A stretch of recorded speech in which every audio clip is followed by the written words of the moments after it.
Desain dan desainer grafis akan kita pelajari hari ini apa itu desain grafis, kemudian kriteria desain grafis, ya desainer grafis, skill desainer grafis, terus kemudian apa tugas desainer grafis, prosedur pelaksanaan tugas desainer grafis dan peralatan desainer grafis. Satu lagi karir di dunia desain grafis. Baik, di sini ada yang tahu desain grafis itu apa? Atau kalau misalkan kita mendengar frase desain, kata desain maupun frase desain grafis, kira-kira apa yang ada di pikiran Anda? Gambar. Gambar, kemudian apa lagi? Rancangan visual, Pak. Rancangan visual, oke. Ada lagi? Kira-kira desain ini buat apa dibuat? Untuk menyampaikan sebuah pesan, Pak, yang ada di dalam gambar tersebut. Ya, jadi ada penyampaian pesan ya. Selain kita punya gambar, penyampaian secara visual, tapi juga ada yang penting di sini, yaitu pesan. Gitu memang. Jadi di desain grafis ini tidak hanya sekedar seni gitu. Ya, walaupun di desain grafis kita butuh seni untuk menarik minat audiens kita ya terhadap rancangan desain kita. Tapi di dalam desain grafis kita nggak harus jago seni gitu, nggak harus jago gambar ya. Tapi secukupnya gitu. Yang penting nanti ada konsep bagaimana kita membuat pesan yang disampaikan itu bisa dengan mudah ditangkap oleh audiens ya. Nah, ini desain grafis. Kalau Anda lihat di sini, apa sih definisi desain grafis? Gitu. Ada yang mengatakan desain grafis is a representation of information, data, knowledge through visual for communication. Jadi ada yang mengatakan desain grafis itu adalah representasi dari informasi ya melalui visual untuk berkomunikasi. Ya, ada juga yang disebut, ada yang juga mendefinisikan it's about inspiring people and communicating good idea. Ya, jadi semuanya ya tentang menginspirasi orang lain dan mengkomunikasikan ide ya. Kemudian juga ada yang mendefinisikan graphic design has the ability to change and shape the world. Jadi dari graphic design yang kita buat juga bisa mempunyai kemampuan untuk mengubah dan membentuk dunia ya. Nah, dari sini kita sudah melihat beberapa poin pokoknya sebetulnya gitu ya.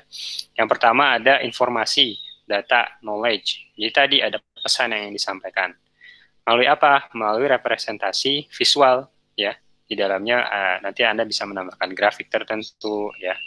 Bahkan ketika nanti kita membahas multimedia, kita bisa menambahkan video, bisa menambahkan audio, bisa menambahkan animasi ya ke dalam desain kita.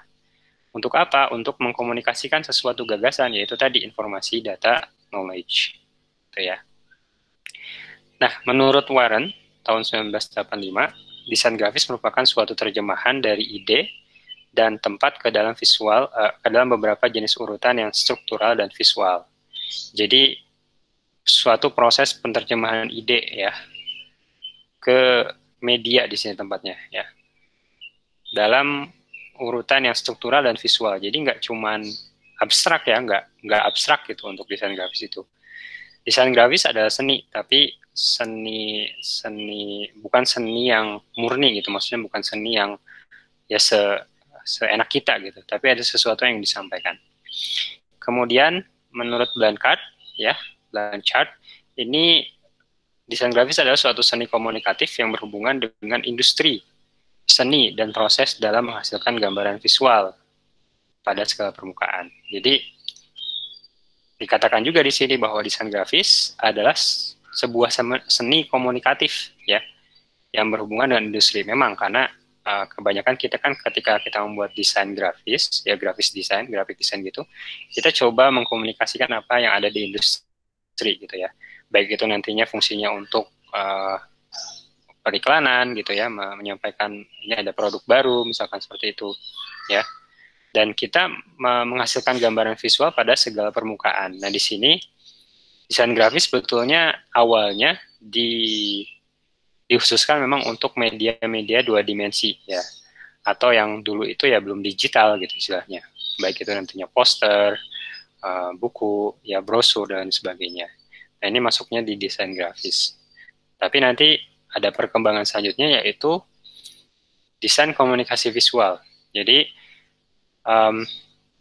desain grafis dan desain komunikasi visual ini bisa dikatakan interchangeable, artinya kita bisa menggunakan dua term ini secara ya berkesinambungan ya, bisa konsepnya bisa sama gitu. Nah, bisa dikatakan juga desain grafis merupakan pionir dari desain komunikasi visual. Itu. DKV menurut Anggraini dan Natali yang buku yang kedua tadi itu merupakan seni dalam menyampaikan informasi atau pesan dengan menggunakan bahasa rupa atau visual yang disampaikan melalui media berupa desain. Tujuannya untuk apa? Tujuannya untuk menginformasikan, mempengaruhi, dan juga bisa untuk mengubah perilaku target, yaitu audiens, sesuai dengan tujuan yang ingin diwujudkan. Proses melakukan desain ini tidak hanya seni saja gitu, tidak hanya gambar-gambar saja, tapi juga ada aspek fungsi, estetika, dan aspek lainnya berdasarkan data yang didapat dari riset. Jadi ada riset sebelumnya ya. Sama halnya ketika kita membahas animasi ya, ada tahap sebelum pre-production ya, sebelum production itu kan ada brainstorming ya, ada juga pengumpulan bahan-bahan desain dan sebagainya, dan di sini pun di desain komunikasi visual ataupun desain grafis proses itu juga dilakukan gitu ya, tidak hanya ujuk-ujuk langsung gambar gitu ya, dia seperti itu ya. Nah, ini merupakan beberapa contoh desain grafis. Tentunya kalau sekarang banyak banget ya, kita nggak bisa mencakup semuanya, tapi pada intinya ini beberapa contoh desain grafis. Suatu produk berupa kemasan ya, kemasan kantong plastik atau dus atau packaging, itu juga termasuk desain grafis. Logo misalkan ya, logo pada bus, pada pesawat terbang, pada peralatan kantor, logo ya. Ini untuk brand identity ya, identitas brand. Nah, ini penting ya logo ini. Kemudian juga untuk spanduk, banner, iklan, ya motif pada pakaian, ini juga termasuk desain grafis gitu ya. Nah, di zaman sekarang ya, perkembangan desain grafis ini masuk ke perkembangan digital ya, ada aplikasi website atau mobile. Bahkan kalau Anda saya yakin Anda juga sudah familiar dengan namanya content creator ya. Sebagai content creator juga Anda butuh desain ya untuk menyampaikan untuk di videonya ya. Kemudian juga di desain-desain misalkan di Instagram ada carousel design ya, ada misalkan story dan sebagainya. Ini juga contoh-contoh dari desain grafis ya. Sehingga kalau kita tadi lihat definisi dari desain grafis itu sendiri, di sana ada, kita bisa melihat ada 3 entitas utama di sana ya, bahkan 4 sebetulnya, ada 4 entitas utama. Yang paling pertama adalah informasi atau pesan ya, pesan yang disampaikan. Nah, ini kan ada informasi, siapa yang menyampaikan pesan ini, siapa yang mempunyai kebutuhan untuk menyampaikan pesan ini, yang kita sebut biasanya sebagai klien ya. Kemudian yang kedua itu, jadi ada 2 nih, pesan dan klien. Kemudian yang ketiga adalah audiens, yaitu targetnya. Jadi pesan itu kan kita pengen sampaikan dari klien ke si audiens ya. Nah, supaya pesan ini bisa disampaikan dengan efektif dan efisien kepada si audiens atau target usernya, maka kita butuh menambahkan desain grafis di sini gitu ya.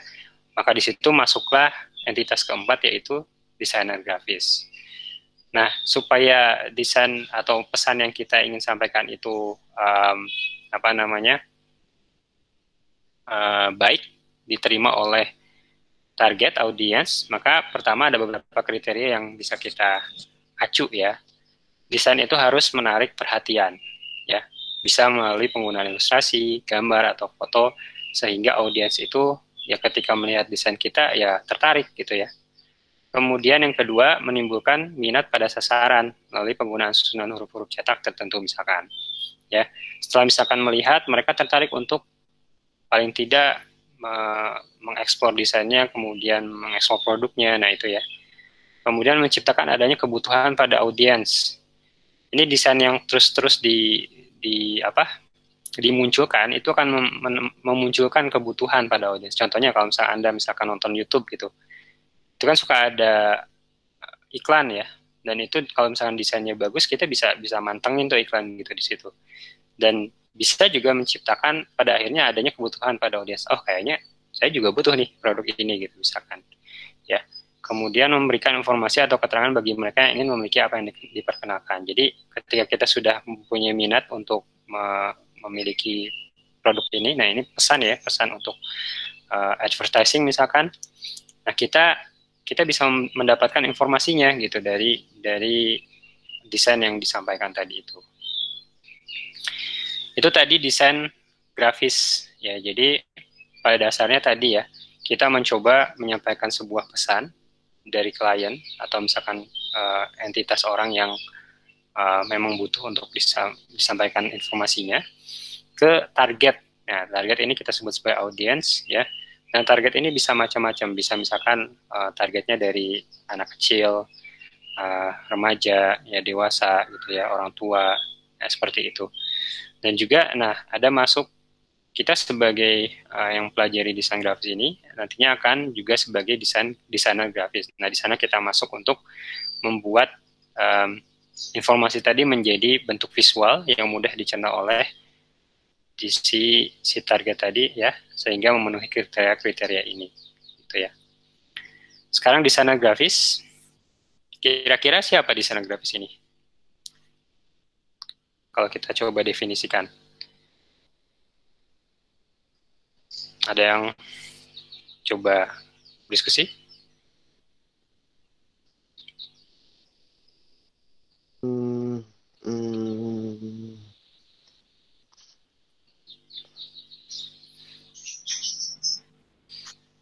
Ya, siapa nih desainer grafis ini? Orangnya. Orangnya ya, jadi orang yang membuat desain. Ya kurang lebih simpelnya seperti itu. Jadi desainer grafis itu ya orang yang membuat desain itu, gitu. Simpelnya seperti itu. Nah, menurut Warren di sini, kalau kita coba definisikan secara terstruktur gitu, itu desainer grafis adalah seseorang yang menggunakan dan memvisualisasikan ide menjadi kata dan gambar ke dalam suatu daerah. Ya, daerah ini bisa maksudnya adalah media yang telah disesuaikan untuk menjadikan jelas dari pernyataan grafis. Nah, pernyataan grafis ini adalah apa yang ingin disampaikan di dalam desainnya. Contoh tadi pesan atau informasi tersebut, gitu ya. Jadi desainer grafis merupakan seorang yang menggunakan dan memvisualisasikan ide menjadi kata atau gambar dan gambar ke dalam suatu bidang media desain. Ya. Menurut Blanchard, ya jadi desainer grafis adalah seseorang yang berurusan dengan kreasi, perencanaan, dan pelaksanaan dengan melakukan grafis secara visual, ya, dan menerapkannya pada segala permukaan, maksudnya ini media. Jadi tidak hanya ujuk-ujuk menerapkan ke dalam media, tapi ada urusannya, ada kreasi, ya, ada perencanaan, gitu ya, dan melaksanakannya atau eksekusi dari ide dan perencanaan tadi itu ke dalam bentuk visual, gitu. Nah, ini menurut Blanchard. Kemudian menurut Armstrong juga, the designer grafis itu ya bisa dikatakan adalah dia yang konsep, plan, ya, merencanakan dan mengeksekusi desain yang mengkomunikasikan specific message to a specific audience. Ya, jadi message ke audience tertentu within given limitation. Jadi artinya bisa jadi ada limitasinya ya. Pertama misalkan finansial. Budget desainnya segini nih gitu. Bisa nggak dibuat desain yang bagus, misalkan menarik sehingga nanti audiens tertarik gitu. Ya. Bisa jadi juga desainnya nih harusnya cuman di ini aja, di baliho aja yang gede gitu. Ya. Atau misalkan psikologi, ini desainnya untuk ya hanya untuk itu aja lah gitu. Ya. Untuk apa namanya? Ya misalkan untuk yang tujuannya untuk yang apa ya, mengembalikan psikologi seseorang misalkan yang depresi dan sebagainya gitu ya. Dan psikologi ini juga bisa berarti desain yang kita buat itu harusnya misalkan ceria misalkan ya, Untuk anak-anak misalkan kan harus ceria. Terus misalkan kalau misalkan untuk targetnya adalah audiens milenial misalkan harus apa gitu ya. Nah ini psikologinya kayak gitu. Ya. Jadi kita bisa juga menyimpulkan bahwa desainer grafis adalah seseorang yang ruang lingkup pekerjaannya itu menghasilkan rancangan untuk menyampaikan pesan dari berbagai bentuk media komunikasi kepada audiens melalui pendekatan yang kreatif berdasarkan penerapan dari pengetahuan dan keterampilan yang ia miliki, baik itu ketika dia mengikuti pendidikan formal seperti kita saat ini ataupun non formal, ya, otodidak misalkan, dengan keterbatasan tertentu yang tadi, ya, finansial, fisikal, atau psikologikal, gitu. Ini desain grafis ya. Kalau kita bisa definisikan secara lebih terstruktur ya. Tapi simpelnya ya tadi orang yang melakukan desain, yang membuat desain. Ini tugasnya. Yang pertama, dia mempunyai tugas untuk merencanakan dan melakukan desain, menulis kekhususan layout. Jadi tadi nanti juga kita akan bahas tentang layout ya. Baik itu nanti meliputi halaman, jenis media, tipografi, ya, ilustrasi, kualitas foto, ya, warna dan sebagainya. Kemudian juga selain dia membuat desain untuk merencanakan yang menuliskan layout, dia juga membantu rekan kerjanya gitu. Jadi desain ini juga tidak bisa berdiri sendiri gitu ya. Kita biasanya juga teamwork gitu ya. Bukan tidak bisa, tapi bisa saja dilakukan secara sendiri, tapi ya lebih dari satu dengan adanya teamwork maka ide untuk penyampaian pesan juga lebih baik gitu ya. Pengambilan foto misalkan, pembuatan gambar dan ilustrasi. Kemudian memvisualisasikan ide yang muncul ya dengan cara sketching misalkan, kemudian mengorganisasikan elemen-elemen desain secara komprehensif. Gitu. Skill designer ya harus dapat berkreasi dalam menghasilkan karyanya yang didasarkan atas beberapa informasi akan isi pesan. Harus selalu berpegang pada logika, informasi dari suatu produk, dan mungkin intuisi ya. Jadi intuisi juga penting ketika kita membuat desain ya. Dan intuisi ini lahir dengan adanya proses kita melakukan desain secara terus-menerus gitu ya. Berdasarkan dua hal itu, maka seorang desainer grafis harus melakukan perencanaan, pengembangan dengan pendekatan kreatif yang dipertanggungjawabkan. Jadi nggak asal-asalan gitu ya, maksudnya dipertanggungjawabkan ini. Harus juga mengetahui bahan-bahan yang akan digunakan, menguasai tipografi. Kalau sekarang tipografi banyak ya, dan gratis juga. Misalkan kalau Anda pernah jalan-jalan ke Google Web Font gitu ya, Google Fonts itu banyak sekali. Kemudian warna, ya, anatomi serta bahasa. Ini prosedur pelaksanaan tugas desain grafis. Ini hanya sepintas, nanti akan kita bahas di pertemuan selanjutnya insya Allah. Pertama, riset, membuat ide kasar, ya, membuat draft, memperbaiki ide, ya, kemudian membuat komprehensi, ya, jadi kurang lebih ada seperti ini. Tapi di buku lain juga ada proses yang lebih menurut saya lebih kompak dan lebih terstruktur ya. Nanti akan saya bahas di pertemuan selanjutnya insya Allah. Ini kurang lebih prosedurnya. Jadi tadi membuat riset, membuat ide kasar ya, kemudian membuat draft, membuat komprehensif. Tapi kalau di sini kita lihat ini lebih ke desain grafis yang tradisional biasanya seperti itu ya. Selanjutnya desainer grafis juga butuh peralatan ya. Ini kita coba lihat dari peralatan yang sifatnya tradisional. Ada yang namanya drawing board, meja gambar, kemudian box light, ya, meja layout. Box light itu kalau misalkan meja di bawahnya ada lampu gitu untuk tracing biasanya. Kemudian berbagai pisau pemotong ya. Ini juga karena tradisional ya. Kemudian peralatan menempel, penggaris, karton, pulpen, ya, art pen ya. Kalau misalkan Anda pernah lihat manga, itu kan ada art pen, kemudian kaligrafi kayak gitu ya. Kemudian pensil, pewarna, sketchbook, jangka dan lain-lain. Jadi ini yang tradisional. Ada juga peralatan yang sifatnya ya digital ya, desktop publishing gitu. Ada sistem hardware, Anda juga butuh hardware ya, butuh komputer paling tidak punya laptop gitu kan. Kemudian input device, ya meliputi bisa kamera, scanner, stylus juga ya. Kemudian output device, ya printer, plotter, dan juga sistem software. Sistem software sesimpel Anda menggunakan Microsoft Word misalkan atau pengolah kata lainnya, ya Google Office misalkan, atau slide, ya, atau PowerPoint, itu juga bisa menjadi software desain sebetulnya ya. Bahkan software animasi pun bisa dilakukan di slide misalkan atau di PowerPoint seperti itu, ya. Kemudian software page makeup ini yang jadul banget, kemudian spreadsheet ya, grafik, clip art, paint gitu ya. Kemudian software-software penunjang lainnya. Contohnya yang paling sering kita gunakan ya, atau sering kita dengar ada Photoshop, ya ada Illustrator, ada Paint gitu ya, kemudian juga ada Figma, ada Adobe UX Design gitu ya. Kemudian banyak sekarang ya, kalau misalkan kita bisa sebutkan untuk sistem software ini. Ya, ini peralatan yang bisa Anda nanti gunakan. Nah, jika nanti Anda berkecimpung di dunia desain, maka ini karir-karir yang bisa Anda coba masuki ya. Pertama branding company ya.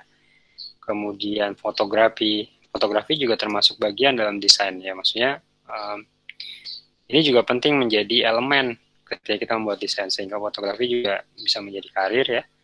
Advertising ya, iklan, kemudian desain UX, UI di mobile dan web gitu ya. Kemudian desain buku, desain di dunia industri grafis gitu ya, dan juga ada di game design ya, kemudian animasi, multimedia design, kemudian sosial media, konten design gitu ya. Sekarang juga ramai banget ya, banyak yang ya menjadi konten kreator lah, karena dari sisi penghasilannya pun besar gitu ya. Dan ini tidak lewat dari yang namanya desain gitu ya. Seperti itu.